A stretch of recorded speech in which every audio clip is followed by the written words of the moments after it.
Good morning everyone. Welcome back to our online classes again.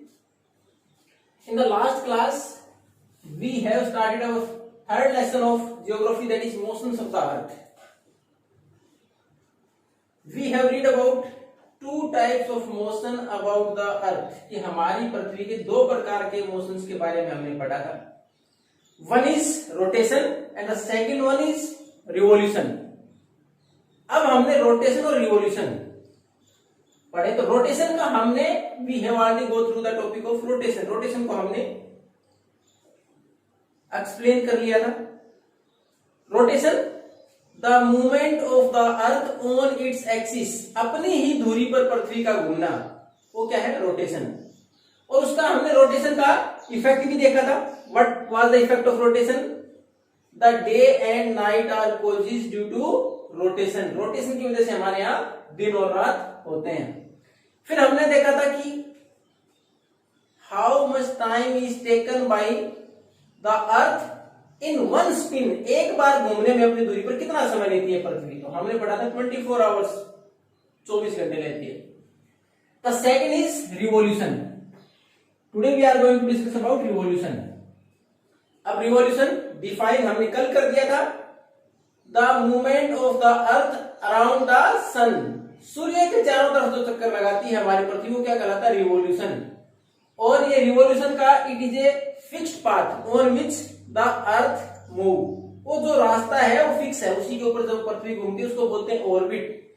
और जिस रास्ते के ऊपर पृथ्वी सूर्य के चारों तरफ परिक्रमा करती है वो फिक्स पाथ है, उसको बोलते हैं ऑर्बिट. और पृथ्वी बिल्कुल स्ट्रेट सीधा सामने नहीं, इसका जो एंगल बनता है उस ऑर्बिट के साथ, जिसके ऊपर मूव करती है पृथ्वी, उसके साथ इसका ऑर्बिट बनता है वो है 66 डिग्री का, इसको बोलते हैं ऑर्बिटल प्लेन. अब रिवॉल्यूशन का इफेक्ट क्या होगा वो पढ़ेंगे हम. अब सबसे पहले तो हमने पढ़ा था रोटेशन, यानी एक स्पिन पूरा करने में अपने एक्सिस पर पृथ्वी कितना समय लेती है? 24 आवर्स. उसी प्रकार पूरा एक चक्कर सूर्य का लगाने में पृथ्वी कितना समय लेती है? The time is taken 365 days and 6 hours.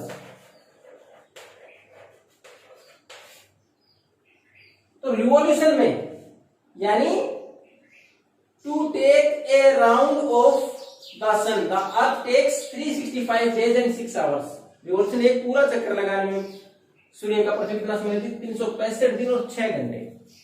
लेकिन हम एक साल को कितने मेजर करते हैं? केवल 365 डेज में 4 आवर कन्वीनियंस हमारी सुविधा के लिए.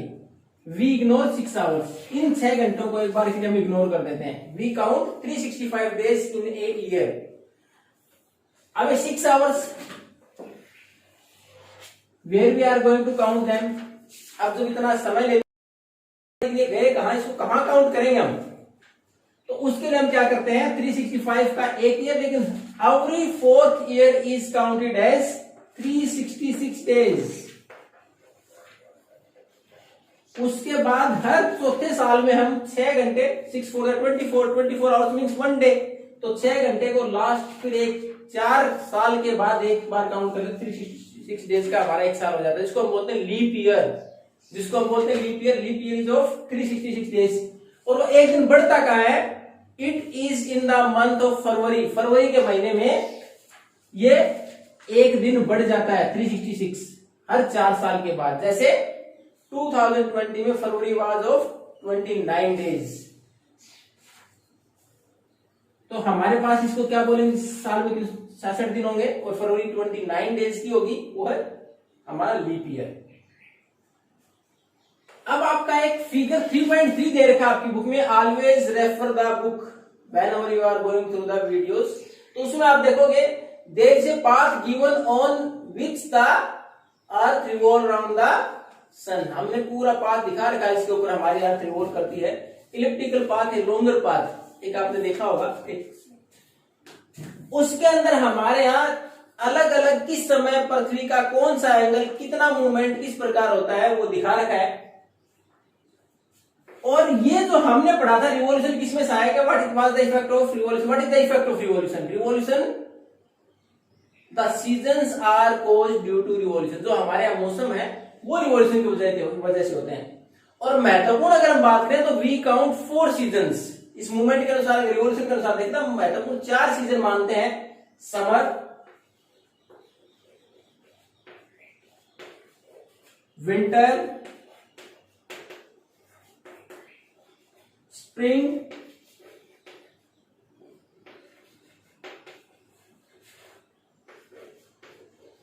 ऑटम।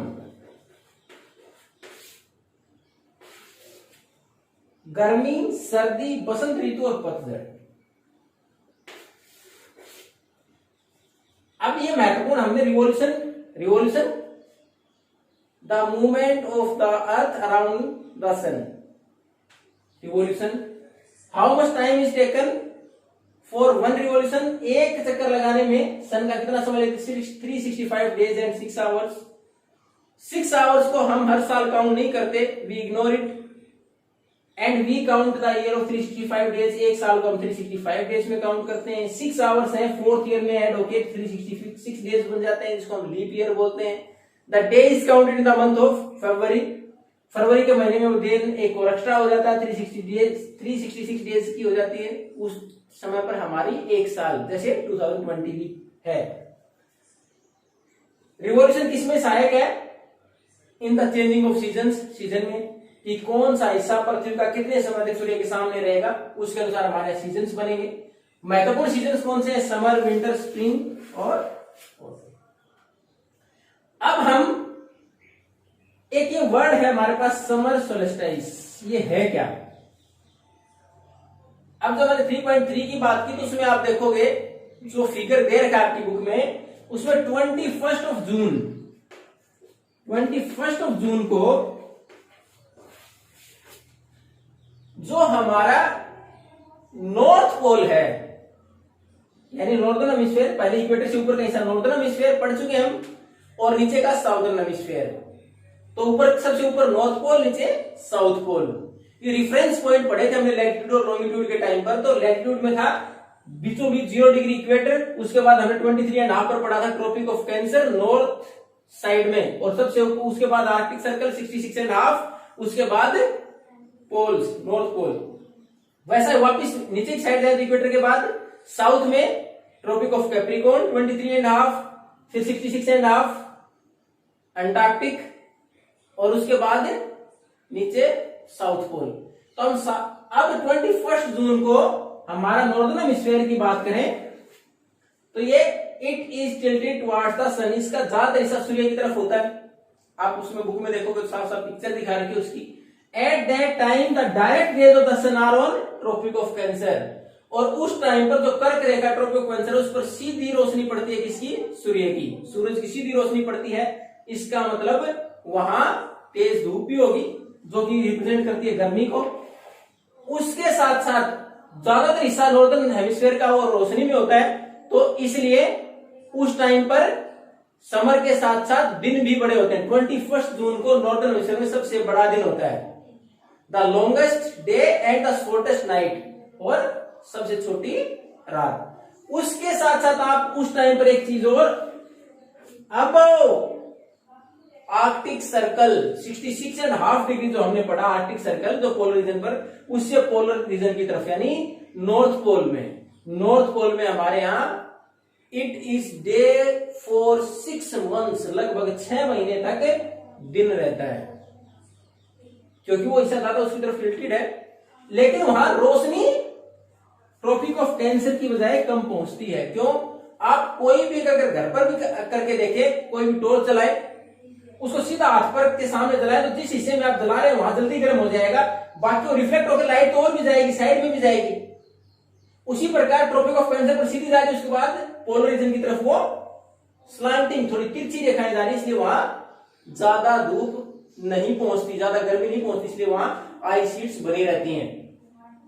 तो ये था हमारा 21 जून को सबसे बड़ा दिन, सबसे छोटी रात। लगभग 6 महीने हमारे यहाँ आर्कटिक जो सर्कल है उससे ऊपर यानी नॉर्थ पोल में लगभग 6 महीने तक दिन।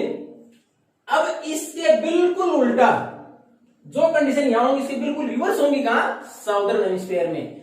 नॉर्थ हेमिस्फीयर में जो कंडीशन होगी इसका बिल्कुल उल्टा होगा कहां? साउदर्न हेमिस्फीयर में। इसका मतलब 21 जून वहां क्या होगा, सबसे छोटा दिन और सबसे बड़ी रात। तो ये था हमारा, इसको हमने क्योंकि समर काउंट कर रहे हैं नॉर्दर्न हेमिस्फीयर के लिए, तो इसको हम बोलते हैं समर सोल्स्टिस। किसके लिए, नॉर्दर्न हेमिस्फीयर के लिए। नॉर्दर्न हेमिस्फीयर के लिए क्या है, समर सोल्स्टिस, क्योंकि नॉर्दर्न हेमिस्फीयर उस टाइम पर डायरेक्ट सनरेज को फील करता है, महसूस करता है, और कहा, ट्रॉपिक ऑफ कैंसर पर। लेकिन पोलर रीजन तक स्लांटिंग थोड़ी तिरछी रेखाएं जाती है, ज्यादा धूप और गर्मी नहीं पहुंचती, लेकिन वो लगभग इस प्रकार की पोजीशन रहती है। अगला मूव जब तक सूर्य करता है तो लगभग 6 महीने तक वहां दिन बना रहता है। अब हम अगला जो हमारे पास विंटर सोल्स्टिस है, यानी ये कंडीशन समर की है, ऐसी एक कंडीशन एक बार नॉर्दर्न हेमिस्फीयर में विंटर की बनती है कि जब हमारे पास जो है नॉर्दर्न हेमिस्फीयर में जो हमारा नॉर्थ पोल टिल्टेड रहा 21 जून को, उसी प्रकार एक दिन ऐसा आएगा साउदर्न हेमिस्फीयर में कि वो दिन वहां के लिए सबसे बड़ा होगा। उस दिन सूर्य किसकी तरफ, साउदर्न पोल सूर्य की तरफ टिल्टेड होगा, वो होगा हमारा winter solstice. We are going to read about that in the next class. अब तक एक बार go through that particular topic. If you have any doubt then you can ask. Thank you and have a nice day.